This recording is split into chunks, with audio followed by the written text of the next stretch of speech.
Hay que decir en primer lugar que la derrota de la Armada franco-española en la batalla de Trafalgar de 1805 y los estragos provocados por la Guerra de Independencia que se desarrolló entre 1808 y 1814 acabaron por significar el colapso definitivo del Imperio Transoceánico Español, el cual venía dando muestras de su agotamiento y de crisis desde finales del siglo XVIII y que en la década de 1820 acabó desembocando en su extinción y en la aparición de una serie de nuevas repúblicas independientes en los antiguos territorios del imperio. En el vídeo de hoy te explicaré las causas que llevaron a esas independencias y cómo se desarrolló temporalmente este proceso emancipador.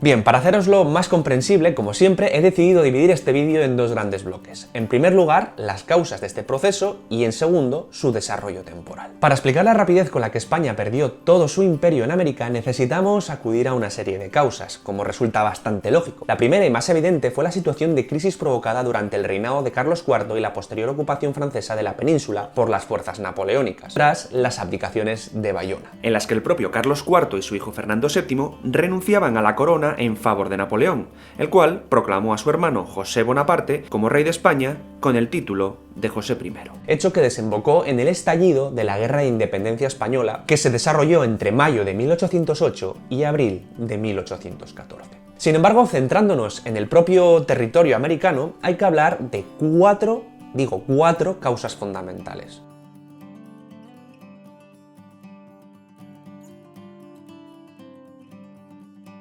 La pérdida de la gran parte de la flota española en la batalla de Trafalgar hizo que los virreinatos americanos quedasen ciertamente desconectados de la península durante varios años, algo que se agravó con la posterior invasión del territorio peninsular del ejército napoleónico, que anuló el poder real que representaban Carlos IV y Fernando VII. A pesar de que en América, una vez iniciada la guerra contra Francia, también se formaron juntas de defensa como las que se crearon en España, estas no sirvieron para contener el clima de vacío de poder y de desconcierto general que reinaba en todos los territorios gobernados por España.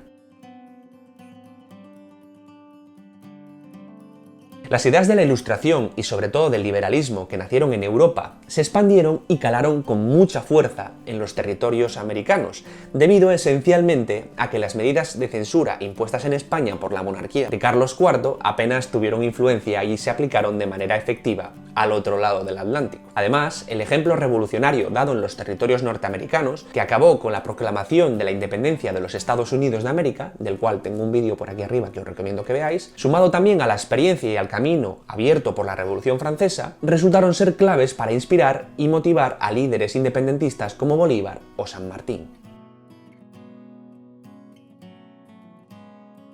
Los criollos, que era como se conocía a los hijos o descendientes de europeos nacidos en tierras americanas, a pesar de ser el grupo social más influyente, habían permanecido alejados del poder y tuvieron que aceptar durante mucho tiempo que los altos cargos políticos y de la administración en esos lugares recayese en manos siempre de peninsulares. Además, el control del comercio por la corona española también fue un foco de conflicto constante que generó una continua sensación de descontento entre estas personas que veían limitadas sus opciones económicas. En ese sentido, también hay que decir que las Cortes de Cádiz en 1812 reconocieron como ciudadanos españoles a los habitantes de América y que la Constitución recién aprobada también en esas mismas fechas, la PEPA, soñaba con la creación de un gran estado transoceánico. No obstante, la propia guerra de independencia que estaba teniendo lugar en España durante ese momento aceleró el proceso emancipador americano, dando al traste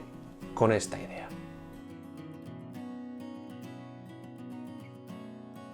Por último, hay que decir que durante los 3 siglos de presencia española en aquel lugar, los territorios americanos consiguieron desarrollar una sociedad bastante compleja, provista de todas las instituciones y mecanismos necesarios para,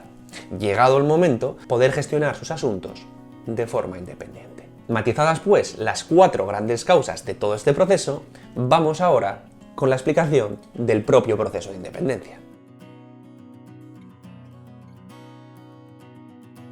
Bien, hay que decir que este dio comienzo en 1810, cuando las Juntas de Defensa de Caracas, Buenos Aires, Santiago de Chile y Bogotá divulgaron declaraciones secesionistas que desembocaron en una serie de revueltas urbanas contra las fuerzas realistas allí destacadas. Poco tiempo después, el regreso al poder de Fernando VII se vio en América como el restablecimiento de la legitimidad monárquica, quedando el movimiento independentista frenado temporalmente. Sin embargo, la vuelta al absolutismo, la derogación de la obra reformadora de las Cortes de Cádiz y la incapacidad del gobierno del propio rey para restablecer el control en las colonias hizo que los movimientos secesionistas volvieran a resurgir con muchísima fuerza, algo que los hizo ciertamente imparables. También, para contextualizar, hay que decir que los territorios americanos, en el momento en el que comenzó todo este proceso secesionista, se organizaban política y administrativamente en 4 grandes virreinatos: el de Nueva España, el de Río de la Plata, el de Nueva Granada y el de Perú.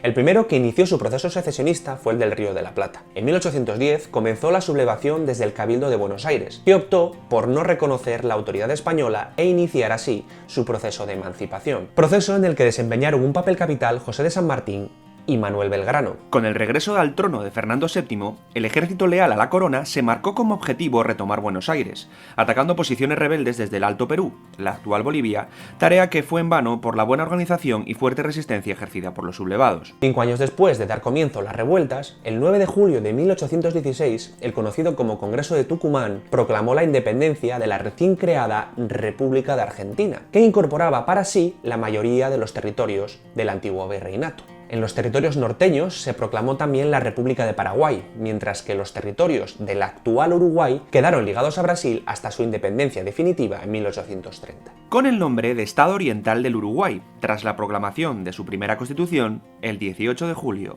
de ese mismo año. En este sentido, en la independencia de Chile también fue clave la intervención y la acción militar del propio San Martín, que atravesó los Andes para vencer y expulsar a las tropas fieles a la corona y ayudar a crear allí, el 12 de febrero de 1818, otra república, la de Chile, que fue presidida por primera vez por Bernardo O'Higgins.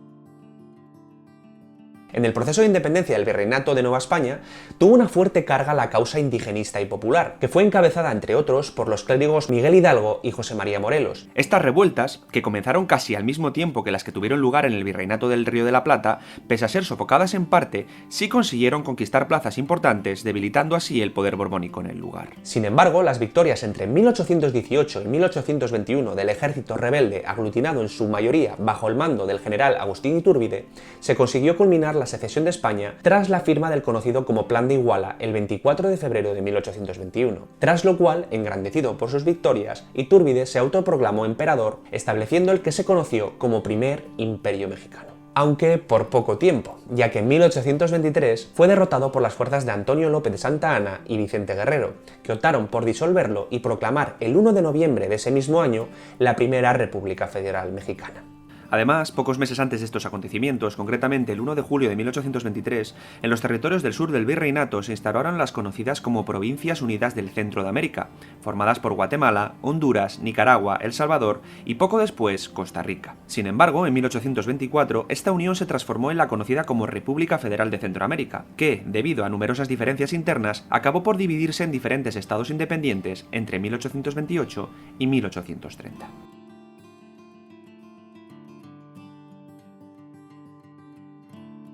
En el caso del Virreinato de Nueva Granada, tenemos que destacar como principal figura, como no, a Simón Bolívar, general de ascendencia criolla, protagonista indiscutible de las primeras revueltas secesionistas en la actual Venezuela. Este consiguió expulsar a las fuerzas realistas del occidente del país, entrando en Caracas el 6 de agosto de 1813, recibiendo allí el título de Libertador que le hizo famoso. Este continuó con sus campañas durante varios años más, las cuales culminaron con la derrota de las tropas españolas en la famosa batalla de Boyacá de 1819. Casi al mismo tiempo, tras la celebración del conocido como Congreso de Angostura en febrero de ese mismo año por iniciativa del general venezolano, se proclamó el nacimiento en los territorios de la vieja Nueva Granada de la República de la Gran Colombia, cuya capital se estableció en Santa Fe, renombrada desde entonces como Bogotá. Aunque las tensiones generadas entre los grupos partidarios de un sistema federal y los partidarios de un sistema centralista acabaron por disolver la joven república entre 1821 y 1831 en 3 estados diferentes: Colombia, Venezuela y Ecuador.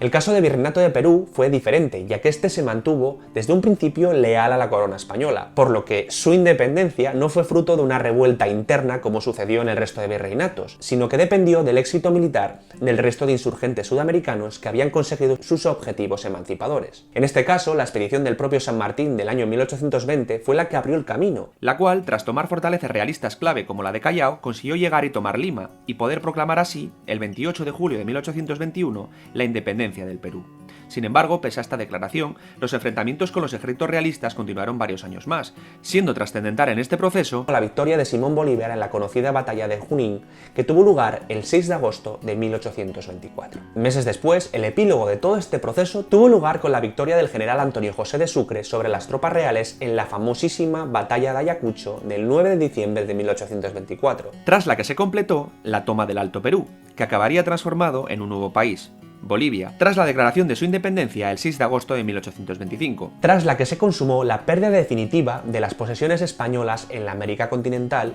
quedando desde ese momento solo bajo bandera española las islas de Cuba y Puerto Rico.